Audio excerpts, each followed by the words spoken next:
Fabric is so like fragile, it's so tactile, right? It moves, it stretches, it has awkward edges, it's imperfect. And that's what I'm so into it. My world has never been perfect. My name is Hangama Amiri. I'm an artist and I work with fabric and textile. I was originally born in Peshawar, Pakistan, and that was during the civil war that my parents were migrating, and we ended up in Kabul. There was like a small market, or bazaar I call it, and that one of my uncle, his tailor shop was in that bazaar too. So when I really look back, that tailor shop was like the most happiest point, because every morning before going to my school, I would stop by at his tailor shop and be introduced to his crafts and art, and to see these fabrics that he had, like white, beige, cream, and the sounds of scissors. So I think these were like the most happiest I had.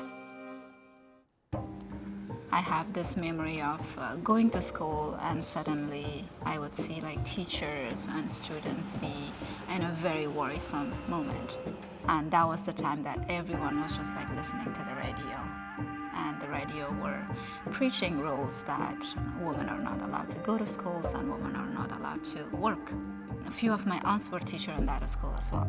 So I would go to them and be like, what's going on? Like, what's happening? And they would say like, yeah, schools will shut down soon and me and you will not be allowed to go back. I think burqa was a mandatory, those times, like the blue burqa. Basic rights were taken away from women, such as nail polish. And women were not allowed to be beautiful for some reason. And no shiny fabrics, because it will distract the male gaze.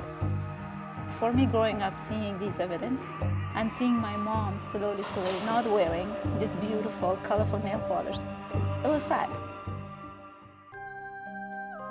I feel like my mother is one of my role models in my life. She went to these countries all by herself, actually, because my father was seeking refuge in European countries. So there was that time gap in between. Halifax, Nova Scotia was like our second home, and that was our first contact to Western world. I did painting for like more than 14 years, but I've always had this sort of like a battle of connection. Why am I so invested painting cultural materials through using this medium, but why not using actual material? The only agency that I had as a young girl was these scraps of cloths. I remember used to make small dolls with my cousins. So that was my access to the art world. And that's how it all became to be these tapestry sort of textile pieces that I'm making today. I make images that look like painting, but they're not painting. They're more softer, they're more seductive. I work sections by sections, not all at once. So once they're being sewn by machine, they all come together as a puzzle to make the image. So this whole process really connects who I am. I'm like full of these little patches and events in history. And these patches or fabrics also comes from these countries that I lived. So it's very demographic. It brings that demography landscape in my work, in my process.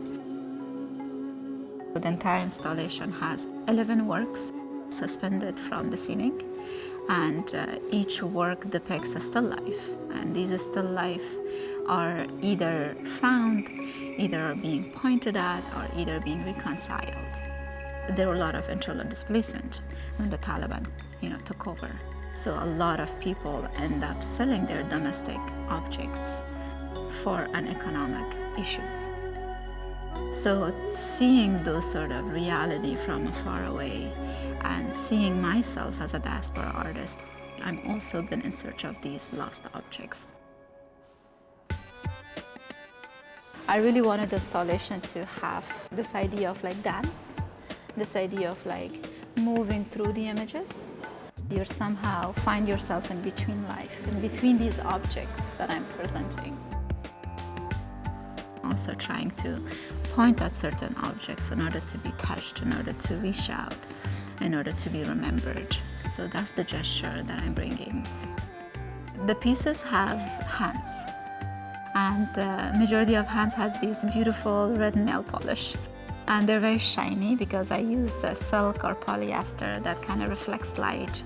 And when I mention quiet resistance, it's because using such symbolism or like beauty decoration that we use, such as nail polish, it really goes back to those times that I would see my mom not wearing nail polish anymore because those basic needs were taken away from them because of the Taliban regime. So that's what I call it, very quiet resistant. It's the material is very soft, the material is very tangible, but also the shininess. It kind of goes back to that as a weapon to fight back.